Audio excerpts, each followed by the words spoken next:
Hey everyone, in today's video, we're going to be showing you how to create a GIF and add it to Discord.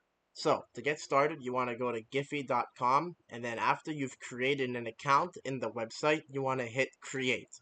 Now, make sure you have a video in one of these formats, because either you can enter your media or URL, or we're going to go ahead and just choose the file. So I have one here, and you can trim it to whatever you like. I'm just going to trim it down to this, and then you want to click continue to create.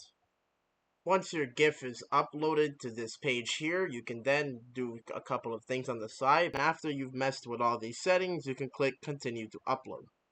Then it'll take you to this page, and from here what you want to do is you want to click upload to Giphy. After you've uploaded it, it'll then take you to this page where you can also either favorite it, download it directly, or for in this case, we're going to just copy the link. And then once you've copied the link, you want to head over to Discord, and you just want to paste the link. And then as you can see, the GIF will then be pasted into your server. You can also favorite it so that you can easily find it in the GIFs tab on Discord.